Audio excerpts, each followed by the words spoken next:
Buenas tardes, alumnos. Mi nombre es Victoria Ayala, soy su jefa de trabajos prácticos y hoy les voy a dejar la clase de diagnóstico virológico del 2021. Para hablar de diagnóstico virológico van a ver, lo primero es que, ¿qué es el diagnóstico virológico? Vamos a definir entonces diagnóstico virológico de laboratorio, que es distinto a un diagnóstico clínico. El diagnóstico viral de laboratorio es aquel diagnóstico en el cual se realiza una técnica específica y a partir de esa técnica ustedes pueden identificar con nombre y apellido cuál es el virus que está infectando al paciente. Vamos a identificar tanto al agente viral o a su respuesta inmune, es decir, los anticuerpos. Entonces quedaría definido el concepto de diagnóstico virológico de laboratorio, em, aquel diagnóstico que comprende la detección e identificación del agente etiológico de una infección viral, clínica o inaparente. Cuando decimos clínica o inaparente, queremos decir que tiene síntomas o no tiene síntomas. Acuérdense en que hay personas que son asintomáticas ante una infección viral. Bien, entonces, o detectamos al agente viral o podemos detectar la respuesta inmune específica del hospedador. Cuando hablamos de respuesta inmune, vamos a hablar entonces de los anticuerpos, ¿sí? Bien, entonces el diagnóstico virológico lo van a hacer ustedes como bioquímicos, ¿sí? Es distinto al diagnóstico clínico, que el diagnóstico clínico generalmente tiene un carácter de orientación. La persona que hace el diagnóstico clínico, que generalmente puede ser un médico, se basa principalmente en el cuadro clínico, considera antecedentes personales, familiares y además la situación epidemiológica. A menudo también puede recurrir al laboratorio general, hemograma, sí, por ejemplo. Pero no han hecho una técnica, en el diagnóstico clínico no se ha hecho una técnica específica para detectar específicamente el agente viral que está generando esa infección. ¿Se entiende? Bien, entonces, en esta materia nos vamos a enfocar en el diagnóstico virológico de laboratorio. Les vamos a dar las herramientas a ustedes para que ustedes puedan llegar a ese diagnóstico, al de laboratorio. ¿Para qué es importante entonces saber el nombre y apellido del agente virológico que está generando la infección en la persona? Para muchas cosas. Dentro de ello, obviamente, está el interés personal del individuo infectado. ¿Por qué? De esta manera podemos instaurar una terapia específica. El médico, al saber cuál es el agente viral que está infectando, puede darle un antiviral específico. Para control evolutivo, si sabemos lo que tenemos ahora y cuánto virus tenemos ahora, podemos ir controlando en función del tiempo, a medida que se le da el tratamiento o se espera la evolución natural, si ese agente está aumentando en cantidad o bajando. Eh, para diagnosticar portadores asintomáticos, esto es lo que le decía en la primera diapositiva, obviamente, no todas las personas que se infectan van a sufrir alguna patología. Igualmente, aunque están infectados, muchos de ellos pueden transmitir la infección. Entonces, es importante saber también cuántas personas están infectadas y son asintomáticas. Para fines epidemiológicos, como control sanitario y vacunal, es decir, si sabemos que empiezan a aumentar casos de cierto virus que actualmente tienen vacunas, se puede largar una orden a nivel nacional de que hay que empezar con campañas de vacunación. Cuando hablamos de vigilancia, entramos a una terminología que se denomina Civila, que es un sistema de vigilancia de laboratorios a nivel de Argentina. ¿Esto qué quiere decir?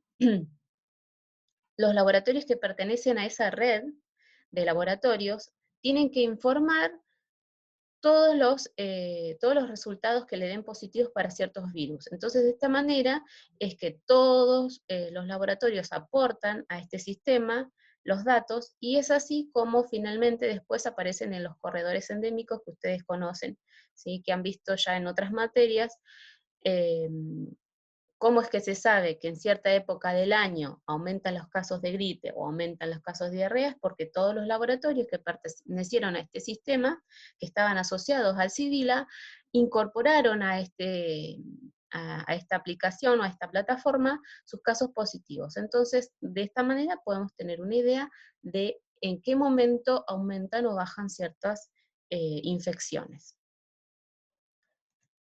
Bien, entonces ahora sí, entrando un poco más en detalle al diagnóstico, es importante, y siempre lo decimos, que el buen diagnóstico se empieza con una buena muestra. De nada me sirve tener el mejor aparato, el más sofisticado, el más específico, el más sensible, si mi muestra no fue tomada correctamente. Para esto entonces durante la materia nosotros vamos a atender a intentar explicarles cuáles son los momentos específicos o los mejores momentos en los cuales se tiene que extraer una muestra, porque acuérdense que hay virus que ingresan, por ejemplo, por vía respiratoria y después se diseminan por todo el cuerpo. Entonces, dependiendo de en qué día llegó el paciente a tu laboratorio, vos podés inferir cuál podría ser la mejor muestra. Hay otros microorganismos que ingresan directamente a través de vía sanguínea, hay otros microorganismos que ingresan a través de vía genitourinaria, etc. Entonces, dependiendo de cuál es el momento en el cual llegó el paciente, podemos inferir cuál sería la mejor zona de extracción de la muestra. Además, también es importante cómo tomamos la muestra, si la estamos transportando bien, si la estamos conservando, si es una muestra de sangre, intentar tratar en lo posible de no embolizarla. Respecto al transporte y conservación, esto es importantísimo desde el punto de vista de que no se nos deteriore la muestra o que el virus también comience a deteriorarse. Cuando uno habla de toma de muestra tenemos que tener en cuenta, y es muy fundamental, que respetemos las normas de bioseguridad. Si bien ahora, a continuación de esta clase, hay una clase de bioseguridad específicamente, no quería dejar por alto el concepto de bioseguridad. En el concepto de bioseguridad, entonces vamos a hablar de que tenemos que proteger tanto al personal, es decir, nos vamos a proteger a nosotros que vamos a tomar la muestra, tenemos que proteger al paciente y al ambiente de los potenciales patógenos que podría tener el individuo que llega a tu laboratorio. Cuando hablamos de proteger estas tres cosas, también hablamos de triple envase. ¿Por qué hablamos del triple envase? El triple envase se utiliza, mejor dicho, siempre que una muestra tenga que ser transportada de un laboratorio a otro. Es decir, posiblemente el día de mañana cuando ustedes se reciban y vayan a trabajar a un laboratorio, quizás tengan que derivar muestras para que otro laboratorio haga un determinado test que quizás en el tuyo no lo tengas. Esa muestra no puede ir en el bolsillo del individuo, del bioquímico, no puede ir con un transportista así en un bolsito suelto, tiene que ir en un triple envase. El triple envase se llama así porque consta de 3 envases. Lo vamos a ver más en detalles en la práctica, pero les voy adelantando. El primer envase el envase primario, es el que contiene la muestra individual de cada paciente. Cada tubo va a contener una muestra individual de un paciente. Ese primer tubo o tubo primario va a ir en un tubo secundario, y el tubo secundario puede contener varios tubitos. Supónganse que nosotros queremos mandar muestras de hisopado nasofaringio de 5 pacientes, podemos mandar 5 tubitos. Cada tubito es un paciente distinto, ¿me explico? Bien. En este envase secundario, además, se le coloca esto que se ve acá, puede ser un material absorbente como papel servilleta, carilina. También está bueno este papel absorbente porque si ponemos buena cantidad lo podemos utilizar incluso para absorber golpes, para que los impactos no sean tan fuertes. Y también en el envase secundario va a ir el refrigerante si es que las muestras requieren frío. Y el tercer envase va a contener al secundario, es más resistente, más fuerte, resisten mayormente los impactos, y va a contener una serie de datos, de etiquetas, que van a identificar qué es lo que viene adentro. Bien, lo vamos a ver más en detalle, no se preocupen, en la práctica.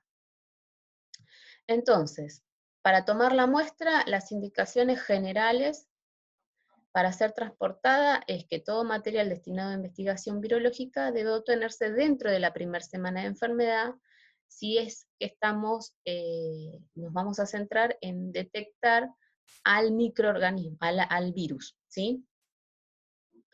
Es decir, si ya nos pasamos de los primeros días de la enfermedad, ya posiblemente la persona o haya empeorado o se haya recuperado, dependiendo cuál es el virus que está infectando. Bien, acuérdense siempre que los hospedadores inmunocomprometidos, en ciertos casos, las infecciones pueden persistir por un tiempo más prolongado.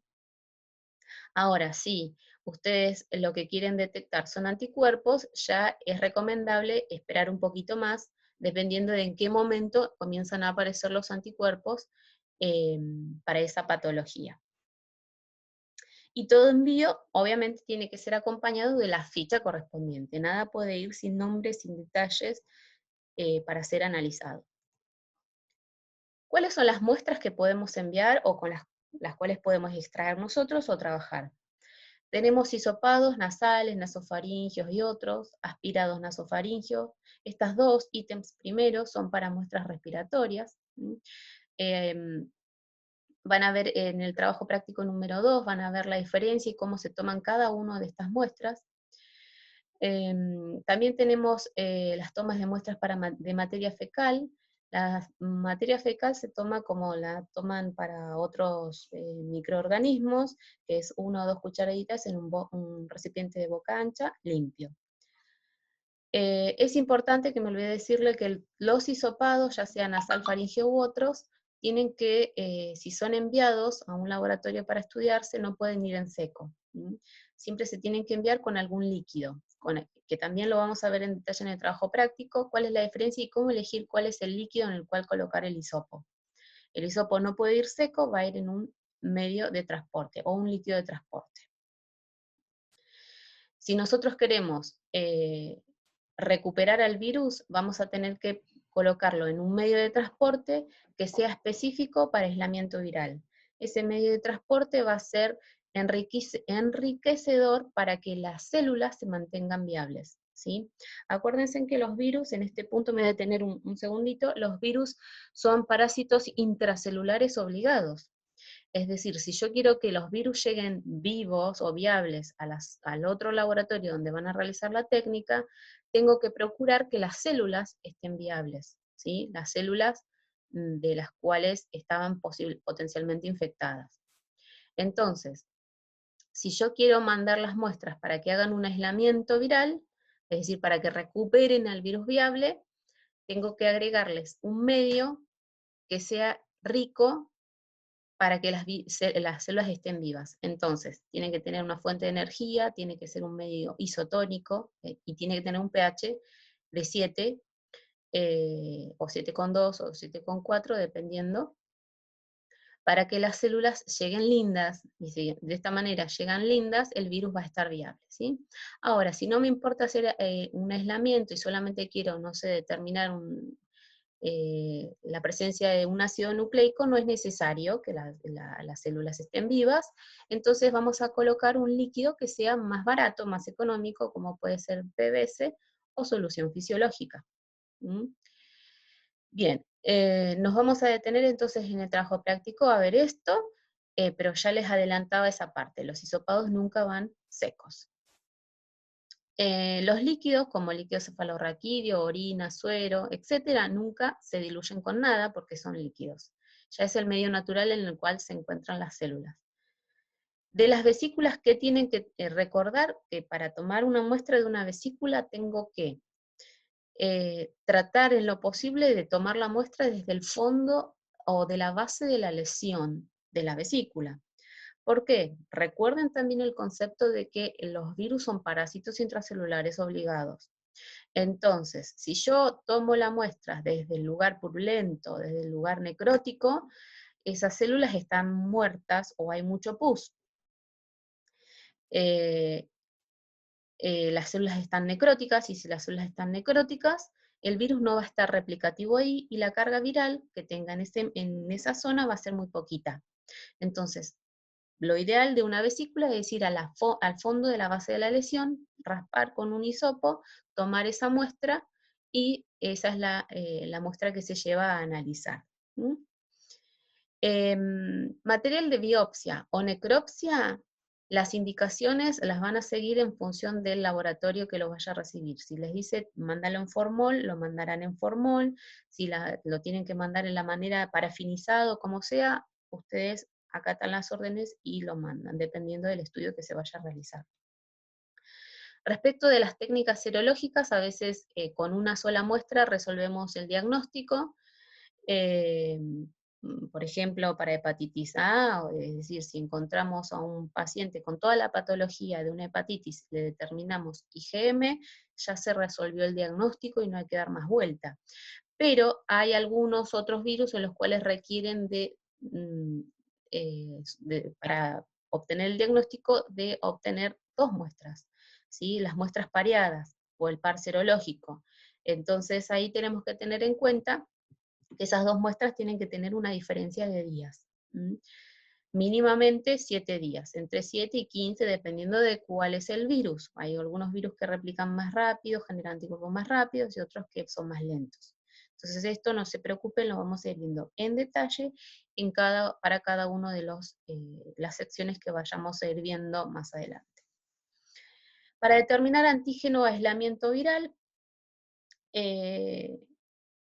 también es importante cuando vamos a hacer un aislamiento viral, esto que yo les decía, que tiene que la muestra, las células tienen que ir lo más contentas posible, es decir, el medio tiene que ayudarlos a que las células estén vivas, para que de esta manera el virus esté viable. Cuando vamos a detectar el genoma viral, si es el genoma viral lo que debemos detectar en una muestra de sangre, es importante el anticoagulante que elijamos. Se ha estandarizado a lo largo de los años y actualmente se estandariza que para detectar un genoma viral es importante que el anticoagulante sea EDTA, porque la heparina interfiere con las técnicas, las técnicas de PCR. Entonces, y esto lo vamos a recordar durante toda la cursada. Cuando vamos a realizar técnicas de biología molecular, siempre y la muestra es sangre, anticoagular con EDTA, ¿sí? Recuérdenlo. Bien, transporte y conservación, siempre lo ideal es que sea en frío, a menos que, obviamente, se indique lo contrario. Entonces, ahora sí que ya sabemos dónde tenemos una idea de cómo tomar la muestra, cómo conservarla, cómo transportarla, ¿qué le vamos a hacer? Bien, los métodos diagnósticos se dividen en 2 grandes grupos. Tenés las determinaciones directas y las determinaciones indirectas. Las determinaciones directas se llaman así porque tienden a detectar directamente al virus, ya sea entero o una parte de él. Y las indirectas son aquellas técnicas que van a detectar anticuerpos, es decir, son las técnicas serológicas. Dentro de las técnicas directas tenemos el aislamiento viral, la visualización de la partícula viral total o parcial y la detección de componentes antigénicos. Vamos a ver entonces a qué nos referimos con aislamiento viral. El aislamiento viral era una técnica gold estándar o estándar de oro sobre la cual se medían todas las otras pruebas de diagnóstico viral. ¿Esto qué quiere decir? Cuando comenzaron a desarrollarse las primeras técnicas de diagnóstico virológico, las primeras técnicas se realizaban de modo de aislamiento viral. Entonces, en función de esto, fueron probándose a lo largo del tiempo las otras técnicas que ustedes hoy conocen. Los ELISAs, los inmunofluorescencias, las PCR, se fueron poniendo a punto o generando en función de cómo daba el aislamiento. Hoy en día ya el aislamiento se está dejando solamente para ciertos casos, que vamos a ver los cuales, cuando estamos, por ejemplo, en el inicio de una pandemia, cuando tenemos que caracterizar al microorganismo, no hay otra manera de caracterizarlo más que en técnicas de aislamiento viral en cultivo. Pero ya para la rutina diaria del diagnóstico está siendo reemplazada por una técnica que cada vez se mejora más y estamos innovando cada vez sobre estas técnicas, que son las técnicas de biología molecular. Como ventajas tiene el aislamiento es que uno puede recuperar al virus viable y puede recuperar y caracterizarlo al virus. Es decir, cuando hablamos de caracterizarlo, podemos determinar a través del aislamiento en cultivo si es un virus que replica rápido, que es un virus o que replica lento, sobre qué tipo de células le gusta replicarse. Acuérdense que hay un tropismo. Podemos también hacer estudios para ver cuál es la glicoproteína que se une, si la saco, si la pongo, qué es lo que ocurre. Y como desventajas tenemos largos periodos de tiempo para obtener resultados, también obviamente lo que ocurre en cualquier tipo de ensayo biológico, contaminación bacterial, etc. Bien, cuando hablamos de aislamiento en cultivo celular, acuérdense en que no tienen que dejar de olvidarse que existe un tropismo, es decir, no todos los virus van a infectar a todas las células, así como no todos los virus generan patologías en todos los seres vivientes. El tropismo se denomina a la capacidad de un virus de infectar selectivamente determinadas poblaciones celulares en un órgano en particular. Y la susceptibilidad también es un concepto que tienen que tenerlo en cuenta, se denomina a aquella célula que tiene la capacidad de ser infectada por un determinado virus, es susceptible a la infección por ese virus. ¿Sí? Bien, a medida que entonces entramos ahora sí, ¿a qué es el aislamiento? Al principio, los primeros ensayos de aislamiento viral se realizaban en animales. ¿Qué es lo que se hacía? Se tomaba una muestra del paciente que estaba enfermo, de distintas zonas, y se las inoculaba a animales, y se esperaba que el animal generara una patología similar. ¿Mm? Eso hoy en día ya no se hace, ya no se utilizan animales para hacer eso, éticamente está obviamente prohibido. Luego se comenzaron a utilizar huevos embrionados, que actualmente los huevos embrionados se utilizan más que nada para desarrollos de vacunas. También se hacía lo mismo, se inoculaba la muestra del paciente infectado y se esperaba que el embrioncito naciera con, el pollito naciera con alguna patología. Los cultivos de desplantes se usó muy poco, que eran, los desplantes es un corte de un tejido y también se inoculaba la muestra y se esperaba que algo anómalo le ocurriera a ese tejido. Hoy en día sí lo que se está utilizando son los cultivos celulares. Los cultivos celulares pueden ser cultivos primarios, líneas o células diploides. Los cultivos primarios son aquellas células que han provenido de un órgano sano. Se obtienen las células de manera unitaria y se las hace crecer en un soporte hasta que la confluencia es máxima. En ese momento se inocula la muestra del paciente, que previamente se la trató con antibióticos, se la lavó para eliminar todos los restos, supónganse si estamos hablando de un hisopado, se elimina todo el resto de mucus, porque eso también puede interferir, se inocula la muestra y se espera una respuesta. Las líneas celulares, en cambio, se diferencian de los cultivos primarios, y es que son células que provienen de tejidos tumorales. Por ende, se pueden replicar y las podemos tener en nuestro laboratorio de manera indefinida e indeterminada. Y las células diploides cumplen una función intermedia. Se replican unos ciertos pasajes, pero no son eternas. Fíjense, acá les muestro un ejemplo de un cultivo de células D407, que son epitelio pigmentado de la retina, con las células que trabajamos en la gran mayoría del tiempo con la doctora Lorena Germán. A estas células las infecté con el virus herpes de tipo 1. Acuérdense que el herpes de tipo 1 genera infecciones más bien de la zona orofacial. Dentro de ellos también tejido ocular. Y fíjense que cuando se infecta con el virus, la morfología de estas células cambia. ¿Mm? Acá estamos viendo un ejemplo de que un cultivo celular se infecta y luego del tiempo cambia su morfología como producto de la infección, porque estas células tienen tropismo, perdón, este virus tiene tropismo por estas células. Bien, otro ejemplo de cuando realizamos las infecciones virales es este. Tenemos cultivos celulares, que yo les decía que tienen que estar en confluencia, luego de que se infectan con una solución que tiene virus, la morfología comienza a cambiar. Esto es lo que se espera observar cuando inoculamos una muestra de un paciente, que la morfología cambie en lo posible. Si esa morfología cambia, nos indica que algo le está pasando a las células y que posiblemente se deba a una infección viral. Obviamente, después para poder confirmar que realmente esto ocurrió debido a una infección, se deben recuperar estas células y hacer estudios de inmunofluorescencia, PCR, ELISAs, lo que sea que me ayude a discernir cuál es el virus que infectó en este caso. Pero fíjense, también tenemos otra herramienta que nos da el aislamiento, las técnicas de cultivo viral. Miren lo que ocurre acá. Fíjense, este es un cultivo sano y este es un cultivo en el cual se inoculó una cierta cantidad de virus y acá inoculamos más virus. Entonces nosotros a simple vista podemos decir, le ocurrió un cambio que se denomina efecto citopático. A estas células tienen ese cambio o ese efecto citopático, pero muy poquito, y estas tienen más.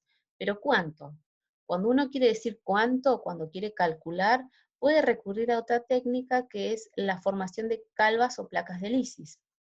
Entonces, de esta manera, nosotros al contar puntitos, podemos decir con un número cuánto es la carga viral o la cantidad de, inferir, mejor dicho, podemos inferir cuál es la cantidad de virus que provenían de la muestra original. ¿Mm?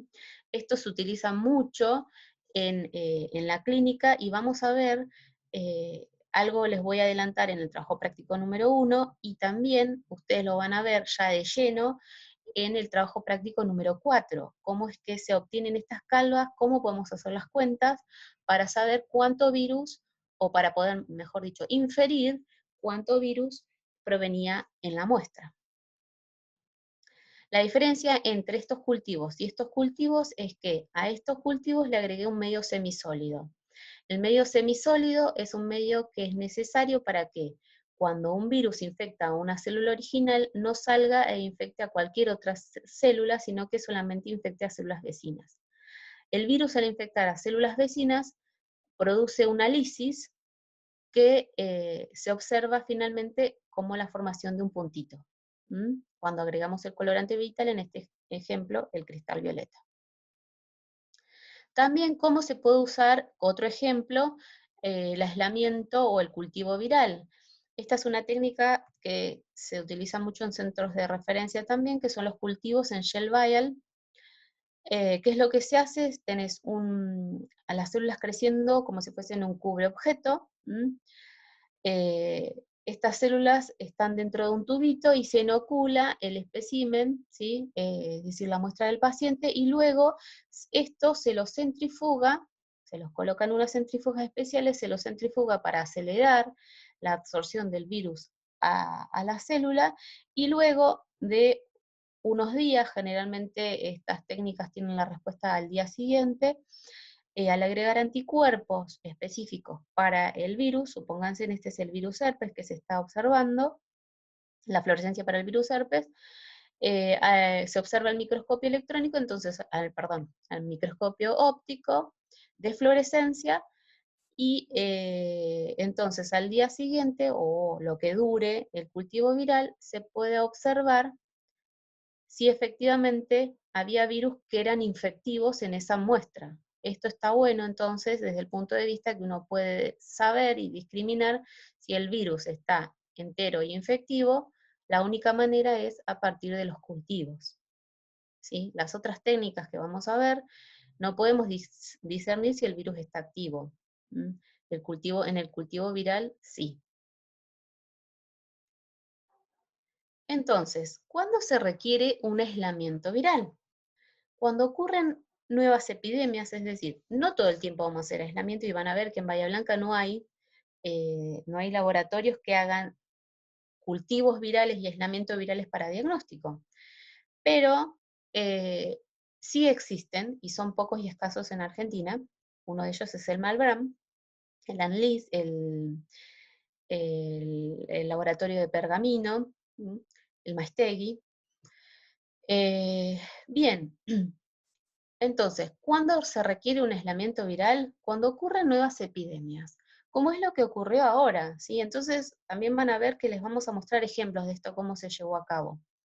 Cuando ocurren nuevas epidemias, es decir, no sabemos qué es lo que está circulando, qué es lo que está dando vuelta, hay que caracterizarlos, tenemos que conocer el virus, si es un virus que le gusta replicarse en células nerviosas o en células epiteliales, dónde se replica mejor, si es rápido, si es lento, cuáles son las proteínas que necesita para el virus para unirse, si es más o menos virulento, si es más o menos alta la tasa de mutación. Todo esto se puede discernir con técnicas de aislamiento viral, cuando tenemos que caracterizar a un virus nuevo para el cual todavía no tenemos técnicas diagnósticas.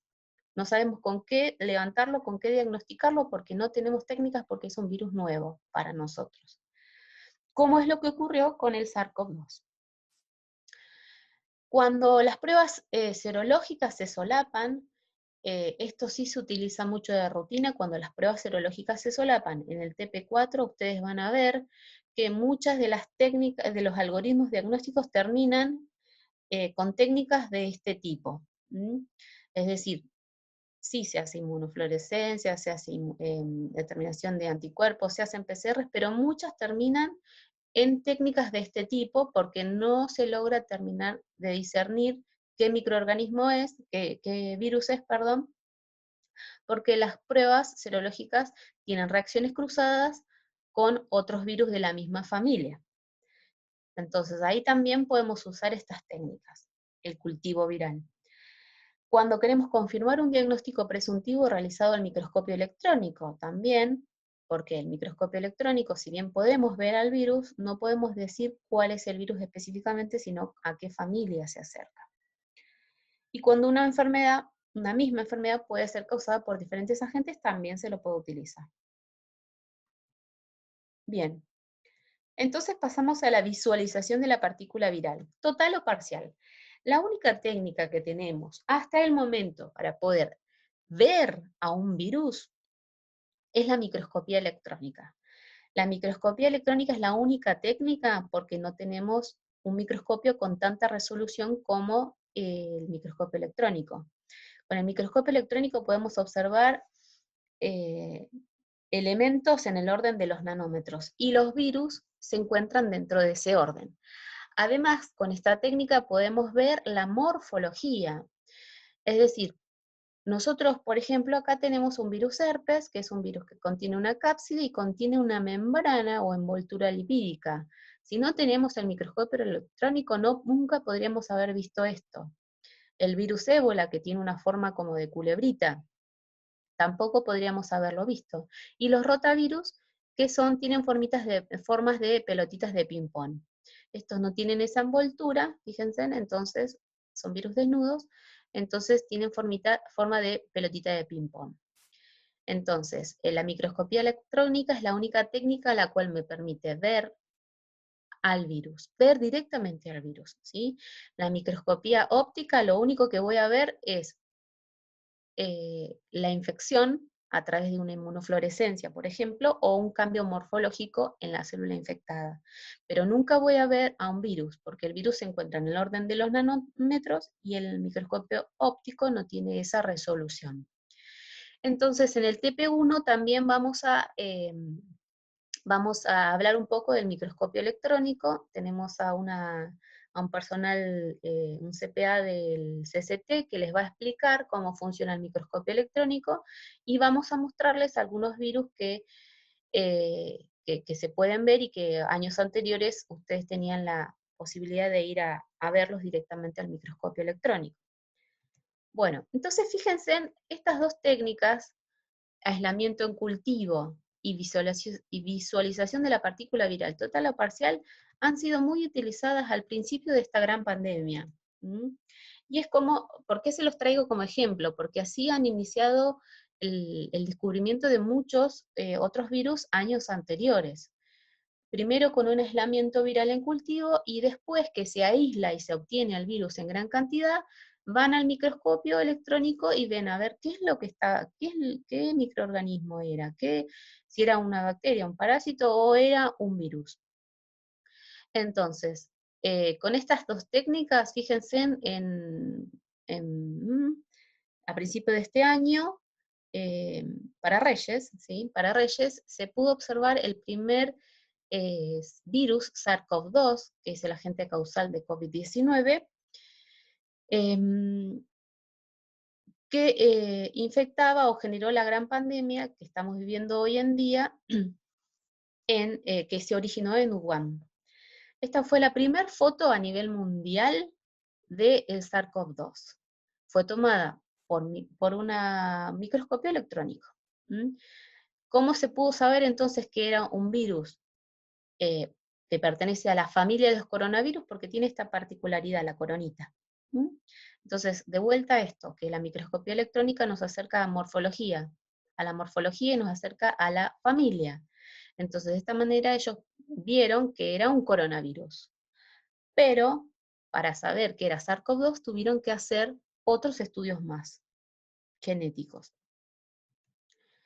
Acá tenemos una foto del primer también coronavirus o SARS-CoV-2 de nuestro país, tomados en Argentina por el Instituto Malbrán.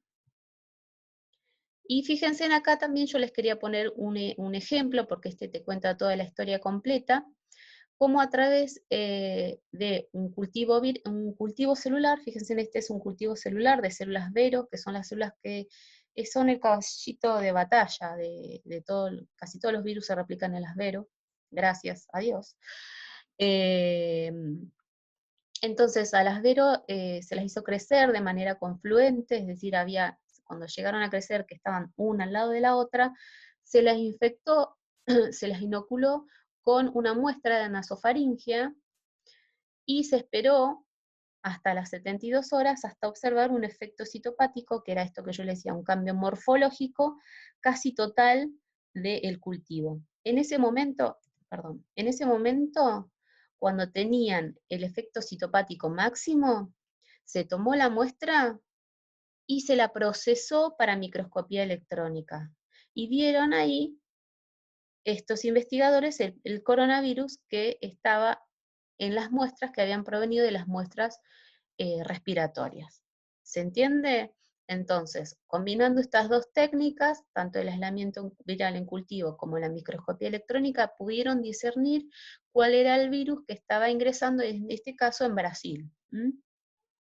También lo hicimos nosotros en Argentina y también lo hicieron en Wuhan.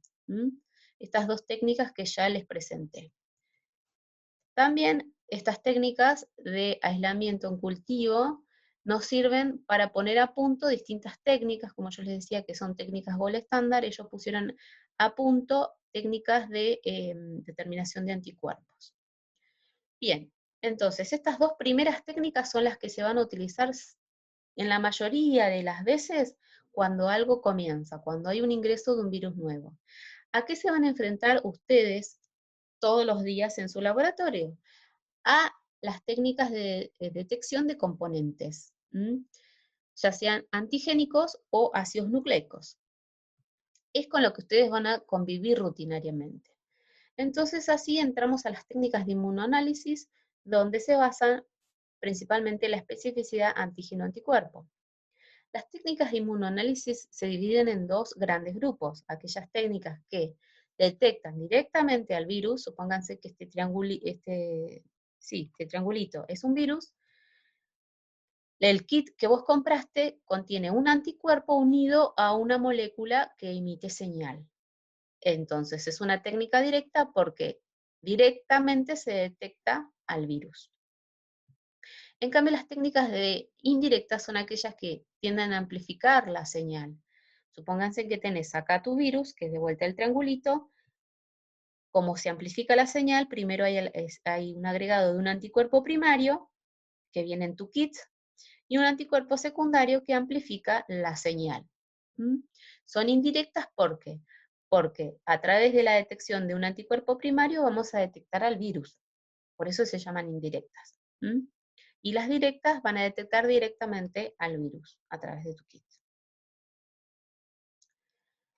Estas técnicas, cuando yo les decía que los anticuerpos están unidos a una molécula señal, dependiendo de la característica de la molécula señal, es el nombre que adquiere la técnica. Si estamos hablando de que la molécula señal o el compuesto señal es un fluoróforo, vamos a hablar entonces de inmunofluorescencia. Si son enzimas, vamos a hablar de lisas, y hay muchas variedades de lisas. Si son un elemento radiactivo de RIA, y también tenemos test de aglutinación e inmunocromatografía. Las técnicas de inmunofluorescencia, ustedes les vamos a mostrar y presentar en el TP2.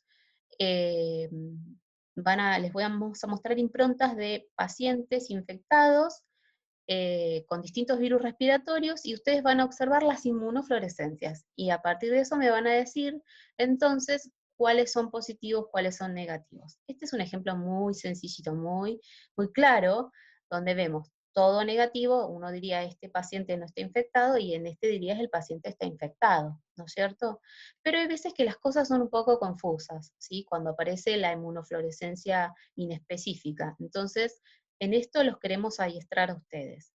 Fíjense en que acá es importante que ustedes están viendo la unión de anticuerpos a distintas regiones en las cuales están infectadas por virus. No están viendo al virus, están viendo la fluorescencia que pertenece a un anticuerpo que se unió a epitopes virales que se encuentran en estas zonas distribuidas en la célula, pero no están viendo a los virus, están viendo solamente la fluorescencia. Las técnicas de ELISA tenemos de distintos formatos, los directos, indirectos o sándwich. También ustedes ya lo saben, ya lo conocen. Y las ELISAs tenemos distintas variedades, y dentro de ellos la quimioluminescencia es la técnica que tiene mayor sensibilidad.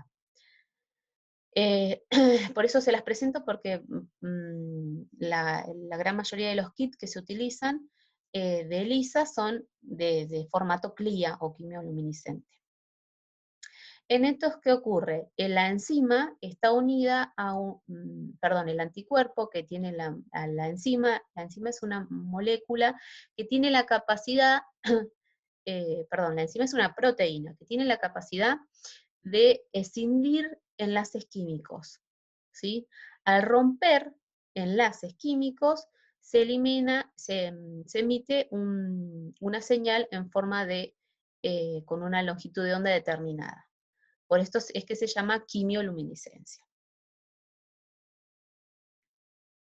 Después tenemos las inmunocromatografías, que también las van a conocer como ensayos de flujo lateral o lateral flow, que se basa básicamente en la capacidad de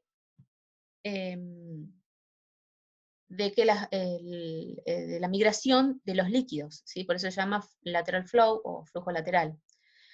Entonces, por capilaridad, al agregar la muestra en el pocillito que dice S de sample, la muestra va a ir migrando y va a ir transcurriendo por distintas zonas de detección, y al transcurrir el tiempo, que generalmente son pocos minutos, vamos a obtener la respuesta, la cual es visible. Estos ensayos, cuando comenzamos las materias a dictarla ahí en el año 2010, 2011, decíamos, bueno, las inmunocromatografías son bastante poco sensibles, poco específicas, pero eso ocurría antes. Acuérdense en que todo evoluciona tan rápido. Hoy en día las inmunocromatografías incluso son recomendadas para utilizarlas de rutina en varios algoritmos, que los vamos a ir viendo más en detalle a medida que transcurra la materia. Pero han mejorado tanto su sensibilidad y su especificidad, en algunos casos, que se pueden utilizar ya en los algoritmos diagnósticos. Bien, entonces ahora entramos a las técnicas de detección de ácidos nucleicos. Para entrar a estas técnicas tenemos que tener entonces conocimiento del genoma viral. ¿Por qué tenemos que conocer el genoma viral? Porque lo que vamos a detectar, en principio, va a ser aquella región que es más conservada y más representativa del virus. Es decir, si vamos a una región muy variable, a veces nos va a dar positivo y a veces nos va a dar negativo, ¿no es cierto? Entonces tenemos que ir a la más conservada, a detectarla, y para esto tenemos que conocer el genoma viral para poder saber qué vamos a elegir, qué sonda vamos a elegir y comprar. Puede favorecer la precocidad del diagnóstico viral y su confirmación, pero a veces, algunas veces no indica que ese virus se esté replicando y generando un daño, porque acuérdense en que estás detectando una región, una porción del genoma, pero no al virus completo y activo. Esa es la diferencia, la gran diferencia que tiene con un cultivo viral, ¿sí? Cuando hablamos de aislamiento viral, ahí recuperamos al virus viable y activo. En cambio acá estamos detectando una partecita del ácido nucleico. Entonces a veces, y van a ver en el transcurso de la materia, que vamos a nombrar algunos casos como ejemplo que podrían indicar que ese virus eh, no está replicando, que el virus puede ser que se esté yendo o que hay restos que todavía quedaron en el organismo de la persona. Bien, las técnicas de ácido nucleico, simplemente para explicárselas, las vamos a dividir en dos grandes grupos, que son las técnicas de amplificación, por un lado, y por otro lado, las técnicas de hibridación de ácidos nucleicos. También para que tengan en cuenta, estas técnicas evolucionaron grandemente a lo largo de la historia de la biología molecular, eh, comenzando por técnicas muy manuales, muy laboriosas, muy tediosas, hasta PCRs in-house en punto final. Cuando uno dice PCRs in-house son las que hacemos nosotros, en nuestro laboratorio, sintetizamos, mandamos a comprar las sondas, mandamos a comprar las cosas, y después tener las PCRs comerciales donde obviamente viene todo mucho más aceitado, más rápido. Hoy en día también apareció la PCR en tiempo real y la secuenciación automatizada también algunas veces se las incorpora, no tanto como diagnóstico, sino que más que nada para dar un tratamiento más fino. Y hoy en día el comercio nos está bombardeando con equipos de sample to result o point of care, que son esas técnicas, o mejor dicho, esos equipos que uno lo puede comprar y puede llevarlo, no necesitas tener un laboratorio equipado con una gran infraestructura, sino que podés llevarle el laboratorio al paciente. ¿Sí? Se utiliza mucho para estas técnicas, para estos métodos que se están usando ahora de ir a testear a distintos barrios, ¿sí? Entonces uno puede llevarse el equipito y lo puede hacer y tenés un resultado relativamente confiable. Cuando digo relativamente confiable, porque a veces las sensibilidades no son muy buenas, dependiendo del equipo, pero no se necesita tanta infraestructura para poder tener un resultado aproximado de lo que está sucediendo. La PCR digital está intentando entrar en el mundo del diagnóstico y secuenciación masiva. Bueno, eh, entonces entramos a las técnicas de amplificación de ácidos nucleicos. La técnica primera por excelencia es la PCR de punto final. Cuando hablamos de PCR de punto final, es aquella PCR que ustedes conocen que se realiza la PCR y después se hace correr en un gel de agarosa. En esa PCR hay un paso previo que es de extracción de ácidos nucleicos en la muestra y luego, después, mediante la acción de las enzimas y los buffers y los NTPs y los Namaster Mix y distintos procesos térmicos, se va a generar un amplicón, que es una región que se amplificó utilizando los primers que se eligieron. Luego de ese proceso se realiza la visualización en geles de agarosa o poliacrilamida mediante la tinción con bromuro de tidio, bajo la luz de ultravioleta. Entonces fíjense que siempre tenemos que tener un marcador de peso molecular y nosotros previamente vamos a conocer el tamaño del amplicón. Entonces acá tenemos pacientes que son positivos, este me da un poco de dudas, pero finalmente es positivo, y tenemos que tener siempre un control para saber si realmente un negativo es negativo porque no tenía el virus, o es negativo porque perdí la muestra. Bien. Luego de la PCR de punto final, tenemos la PCR en tiempo real o cuantitativa, que lo que me permite es decir cuánto es la carga viral, cuánto virus tiene, ¿sí? También hay un paso previo de extracción de ácidos nucleicos y me permite entonces esta técnica ir diciendo a medida que transcurre el tiempo, puedo ir sabiendo cuánto, cuánto es la carga viral hasta que finalmente llega a un plató. Acá tenemos simplemente como repaso, porque yo sé que ustedes tienen una materia que es genética, que esto lo vieron en profundidad, las corridas, distintas corridas de muestras de pacientes, supónganse que tenemos el paciente F, G, H, I, J, K, etc. Y tenemos corridas de PCR en real time. De estas corridas, si yo les pregunto a ustedes cuál es el paciente que tiene mayor carga viral, ustedes seguramente me van a decir es el F, porque la curva apareció antes, con un CT menor, un CT chiquito. Y de estas curvas me van a decir que el paciente que tenía menor carga viral es el paciente M, porque el CT es grande. ¿Bien? Para realizar las PCRs cuantitativo es importante conservar la muestra para que la carga viral se mantenga de manera constante, ¿sí? Porque acuérdense que es un ácido nucleico que se puede deteriorar. Entonces, si vamos a realizar la PCR cuantitativa, es decir, vamos a determinar carga viral en la muestra que es sangre, tenemos que conservarla teniendo en cuenta esta tablita, este cuadrito, que siempre lo preguntamos en todos los exámenes. ¿Sí? Así que por favor, estúdienselo. Es decir, la sangre completa puede estar un tiempo máximo, así como sangre entera, entre 4 y 6 horas. Si ya han extraído plasma de esa sangre y lo dejan a temperatura ambiente, hasta 24 horas la carga viral no varía. Si estamos hablando de que el plasma lo dejaron en la heladera, hasta 7 días se mantiene estable. En cambio, a menos 20 es variable y a menos 80 puede conservarse por varios meses. Cuando congelamos y descongelamos, se recomienda como máximo 2 veces, ¿sí? Congelar y descongelar. Ya mayormente a esto ya se empieza a deteriorar el ácido nucleico, entonces la carga viral puede variar. Respecto de la PCR en tiempo real o cuantitativa, acuérdense que lo que mide el equipo es fluorescencia. Entonces, esa fluorescencia va a venir puede provenir de dos tipos de señales, ya sean marcadores inespecíficos o sondas específicas. Los marcadores inespecíficos hoy actualmente casi no se usan para diagnóstico, más se usa para investigación. ¿Por qué? Porque los inespecíficos lo que hacen es mostrar, o sea, tu equipo va a detectar la señal de fluorescencia de lo que sea, no va a discriminar si viene de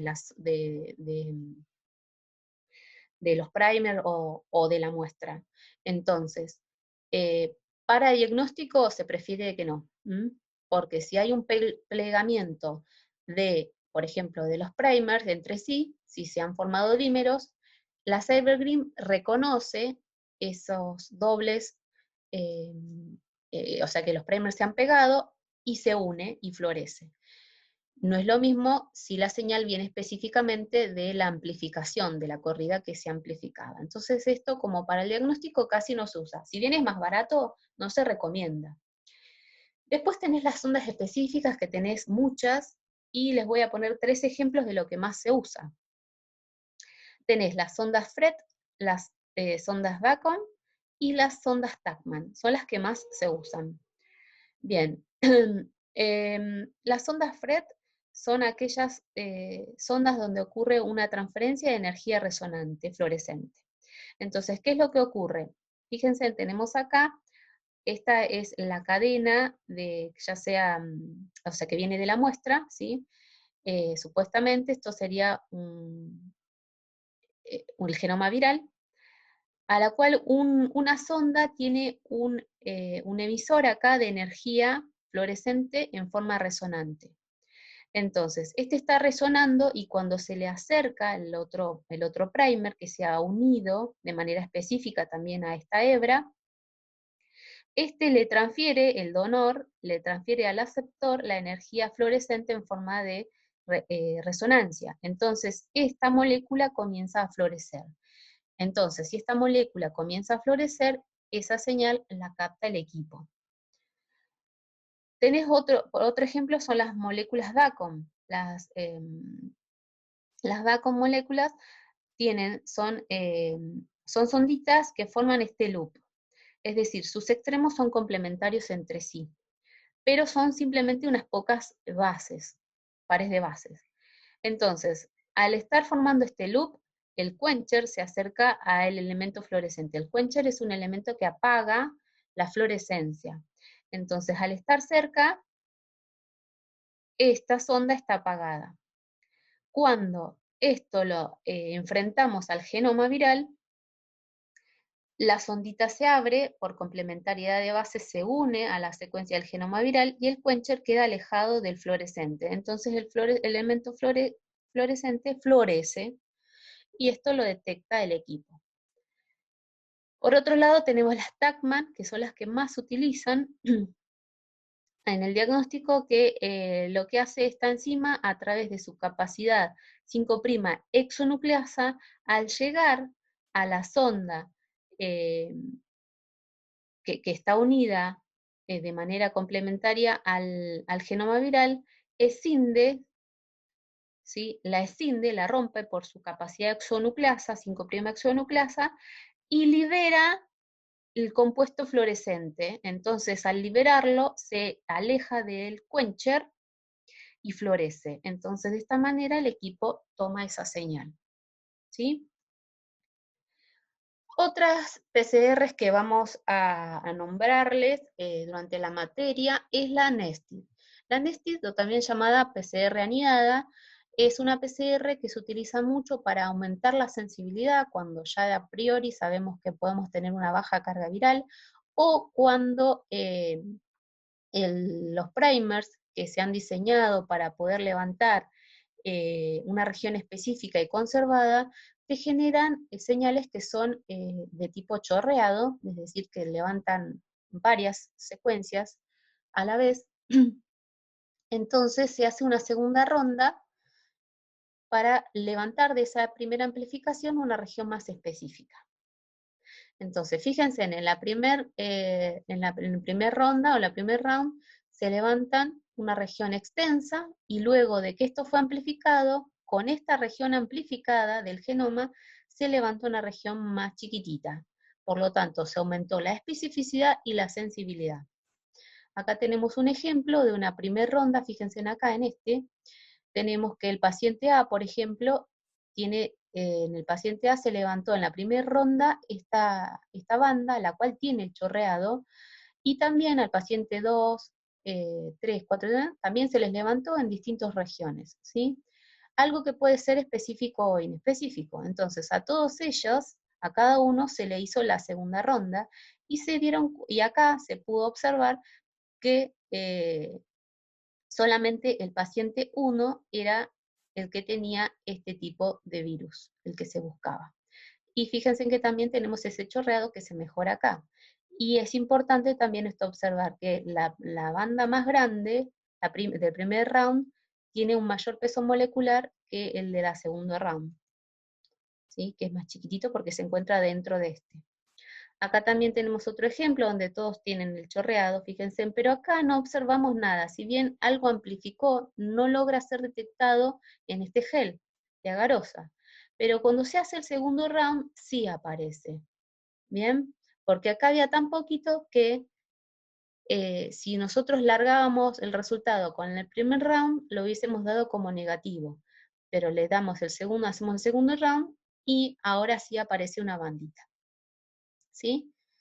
De la NESTID también van a tener ejemplos en uno de los trabajos prácticos.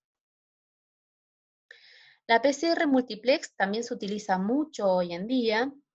La PCR multiplex puede ser de punto final o real time, pero el concepto es el mismo. Entonces, fíjense, tenemos una muestra que se encuentra en un tubo.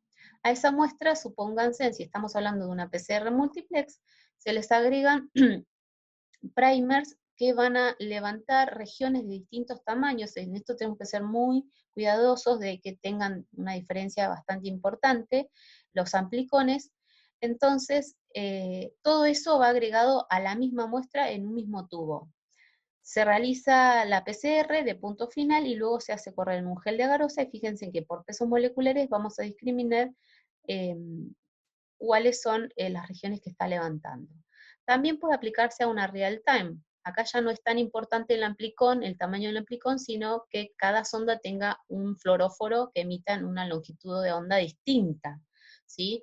Y por eso el equipo de la PCR, el ciclador, tiene que tener detectores que detecten en distintas longitudes de onda, ¿sí? Entonces, fíjense, acá tenemos una muestra que era negativo para todo y solamente positivo para influenza A. El control positivo es ese, y acá tenemos una muestra que fue positiva tanto para Zika, dengue, el virus Mayaro y chikungunya, ¿sí? Entonces, de una sola vez puedes agregarles todos los primers que quieras a un tubito, a una muestra, y te larga el resultado de una. Después tenemos técnicas film array, que también se usan mucho para muestras respiratorias, en las cuales fíjense en cómo es el sistema. Tenemos un casetito que se inserta un soporte, de un lado se agrega la solución de hidratación y de otro lado la muestra. Acá lo amplificamos un poquito más. Entonces, a medida que la muestra va pasando por los distintos tubitos, van ocurriendo distintos procesos. Primero hay una lisis, después hay una extracción de ADN o ARN, dependiendo de cuál es el virus que estamos detectando. Se hace una PCR, una primer PCR, fíjense que estamos hablando de una nested, y luego se hace una segunda PCR, y de esta manera estamos amplificando la señal y detectando también varios virus a la vez, porque tenemos varios wellcitos distintos. Esto se coloca en el equipo, este casetito en el equipo, y el equipo hace su trabajo. Luego de una hora tenemos el resultado para distintos tipos de virus, a la vez en una sola muestra. La PCR RFLP hoy en día casi ya no se usa más, porque depende mucho del ojo o la cancha del bioquímico que realiza la técnica. Se llama PCR RFLP porque primero se hace una PCR de punto final, donde se amplifica una región del genoma, y después se hacen cortes con enzimas de restricción que utilizan o aprovechan la variación de mutación, de cambios de las mutaciones de ácidos nucleicos, y generan estos patrones. Este patrón es, por ejemplo, para un virus específico, una cepa distinta tendría otro tipo de patrón. Entonces, obviamente va a depender mucho de la habilidad, la experiencia del operador.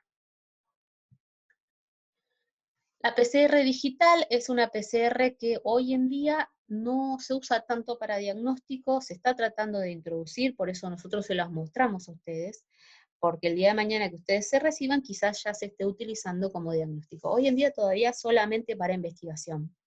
La PCR digital lo que hace también es un equipo que vos lo comprás, y en un solo tubo se coloca la muestra extraída, ya se le extrajo el genoma, se le agrega la enzima Taqman y la master mix.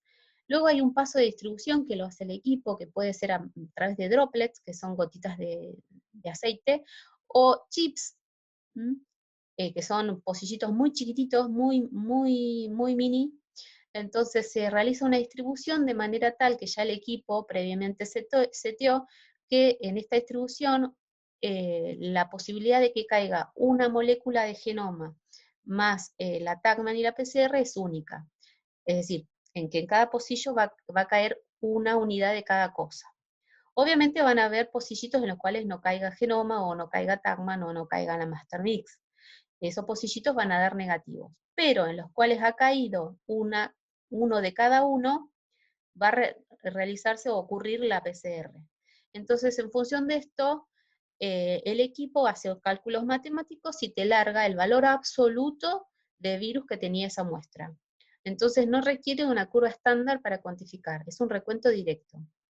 ¿Sí? Acuérdense que las otras PCR necesitan siempre tener la curva estándar y controles internos. Acá no vamos a necesitar la curva estándar, sino que directamente te va a alargar el valor absoluto.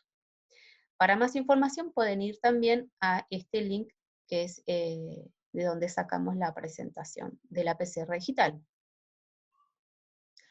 Las técnicas NASBA también es una técnica que se utiliza mucho en el diagnóstico virológico, que es una técnica de amplificación isotérmica de ARN. Hasta ahora todo lo que veníamos hablando, hablábamos de distintas temperaturas, PCR, ¿sí? Todo lo que veníamos hablando, pero ahora hablamos de isotérmico. Es decir, con una sola temperatura realizamos todo el ensayo. También es un equipo que se compra y básicamente, ¿por qué es isotérmica? Porque utiliza enzimas que trabajan todas a una misma temperatura, pero no ocurre error porque las enzimas, se van activando a medida que van generándose productos que necesitan para trabajar. Entonces, fíjense, supónganse acá tenemos un virus que es ARN. Cuando esta muestra, ¿sí?, es ingresada al equipo, actúa enseguida, o sea, se le une el primer primer. Este primer primer es complementario a una región del genoma de ARN, pero tiene una colita, ¿sí?, que va a ser importante para un paso posterior, que es para la enzima T7.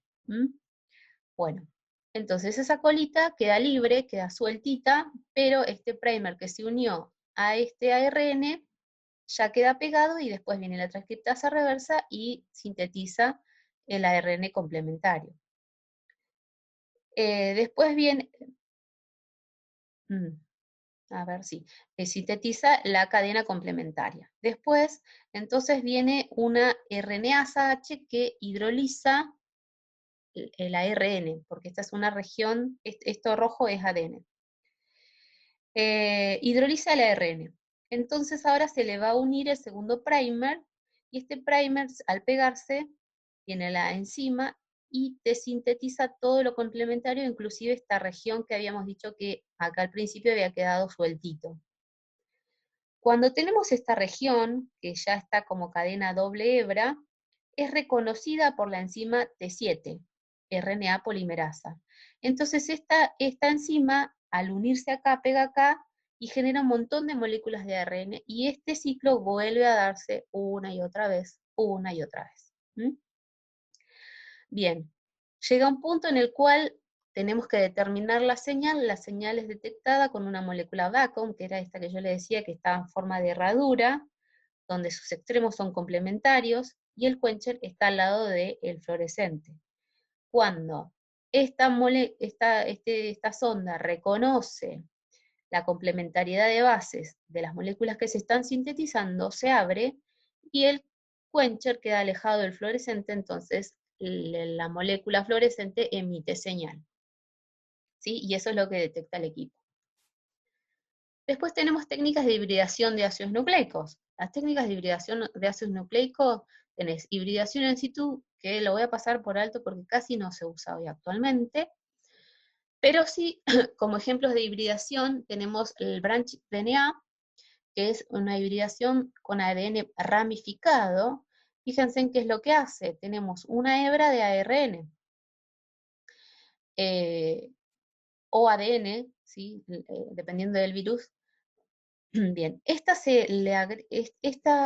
hebra, ¿sí?, que está hidrolizada, se agrega a un pocillo, el cual tiene un soporte, y ese soporte tiene una complementariedad a estas sonditas. Estas sonditas, fíjense en las violetas tienen una región que es complementaria al soporte, a la sonda de soporte, y otra región que es complementaria al genoma viral, ¿sí? Entonces ese genoma se pega a esta sonda, y esta sonda se pega al soporte. Entonces de esa manera queda adherido el genoma viral al pocillo. También se agregan otras sondas que son complementarias al genoma y a otra región que ahora vamos a saber cuáles son.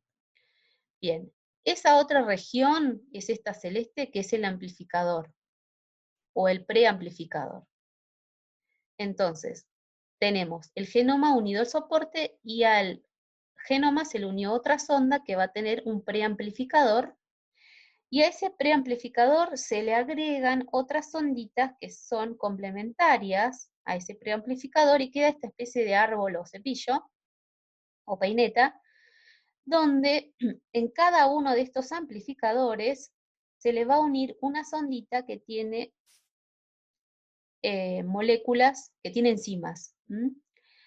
Estas enzimas, entonces, al agregarles el sustrato, van a emitir quimioluminiscencia. Entonces, no estamos amplificando al genoma, lo que se está amplificando es la señal, ¿sí? Es distinto a lo que veníamos viendo antes, que se amplificaba el genoma. En el branch DNA se amplifica la señal. Fíjense en que el genoma siempre es uno. Lo que quedó amplificado es todo este arbolito que se ve acá, ¿sí? La captura de híbridos o híbridos de captura se utiliza hoy en día mucho para el diagnóstico o el algoritmo diagnóstico de HPV. También lo van a ver en un práctico ustedes. Pero les voy adelantando.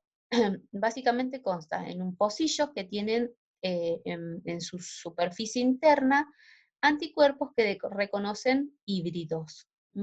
Entonces, al extracto que potencialmente infecta con virus DNA, como es el virus HPV, se le agregan, se lo hibridiza con sondas específicas de ARN, complementarias. Si el virus está, se pegó. Entonces esto se agrega a estos pocillitos y los anticuerpos detectan el híbrido. Se hacen los lavados y después se agrega un anticuerpo conjugado con enzimas, se hacen los lavados, y esos anticuerpos que estaban reconociendo también al híbrido, al agregar el compuesto químico se produce la quimioluminiscencia, y esto lo detecta el equipo, ¿sí? Bien, y ya entonces para entrar a la última parte son las determinaciones indirectas, que son las determinaciones serológicas. Dentro de las determinaciones serológicas, ¿para qué nos sirve la serología? Para detectar una infección reciente, que puede ser, como ustedes saben, la presencia de la IgM, o también para detectar la seroconversión, también para detectar un aumento en el título, si es en 4 veces, que también corresponde a la definición de seroconversión. También para la serología nos sirve para determinar anticuerpos de baja avidez. Entonces, de todas esas maneras que tenemos, de todas esas formas que tenemos, vamos a elegir cuál nos conviene para qué virus. No vamos a hacer todo para todos, ¿sí? Entonces, de esta manera estamos detectando una infección reciente. También, ¿para qué nos va a servir la serología? Para comparar los niveles de IgG de la madre con respecto al recién nacido y saber qué es lo que tiene el bebé si es que se lo ha pasado a la madre. También sirve para detectar pacientes portadores. Tenemos técnicas que son serológicas, que son sofisticadas, que se utilizan en centros de referencia, que son las reacciones de neutralización. Pero ustedes van a ver un práctico con esto. Las técnicas de neutralización, fíjense, si nosotros, tenemos acá 2 ejemplos, a ver. Si nosotros enfrentamos un virus a el suero del paciente que tiene anticuerpos, el virus no podría infectar. Entonces, si no infecta, el cultivo celular queda así como se ve acá, con todas las células sanas. En cambio, si el paciente no tiene anticuerpos, este virus tiene la capacidad de infectar y se generan estas placas o placas de lisis o calvas. ¿Sí? ¿Se entiende?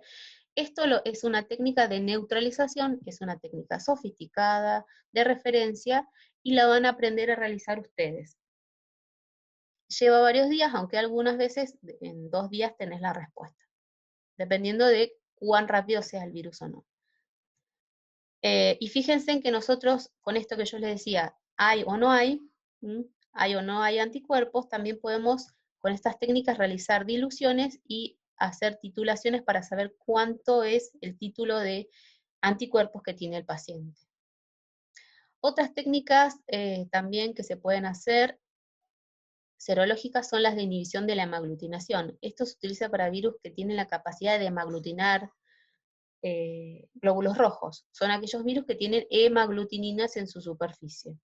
Entonces, fíjense, si nosotros enfrentamos un virus con los glóbulos rojos, los glóbulos hemaglutinarían. Pero si el suero del paciente tiene anticuerpos, estos anticuerpos bloquean la actividad de la hemaglutinina y los glóbulos rojos precipitarían formando un botón. ¿Mm? Las otras técnicas indirectas son las que ya nombramos, que se pueden implementar acá, las inmunofluorescencias, las ELISAs, las RIAs, etc. Y otras técnicas que ustedes conocen como técnicas de diagnóstico serológico son las técnicas de Wert and Blot, muy utilizadas para el diagnóstico de HIV, que básicamente es una tirita embebida con proteínas o glicoproteínas del virus HIV. Entonces, cuando se la enfrenta al suero del paciente, dependiendo cuál es la señal, la franja que queda marcada, podemos discriminar cuál es los anticuerpos contra qué proteínas presenta ese paciente. Y finalmente, ya para ir terminando esta parte, sepan que existen los métodos de automatización de todo esto que yo les mostré. Le voy a poner silencio. De todo esto que yo les mostré, estas técnicas, tenemos las técnicas de automatización en batch, donde los equipos realizan una determinación de varias muestras a la vez. Supónganse, podemos comprar un equipo en las cuales solamente determine un solo analito, pero podemos poner 50 muestras, entonces a los 50 pacientes les voy a determinar ese solo analito, ¿sí? Tenemos las técnicas random, donde las técnicas random se utilizan para distintas determinaciones, todas al mismo tiempo y varias muestras a la vez. Es decir, al mismo paciente le puedo analizar 5 cosas, y a otro paciente le puedo analizar 10 cosas, y a otro paciente le puedo analizar 2 cosas, y todas distintas.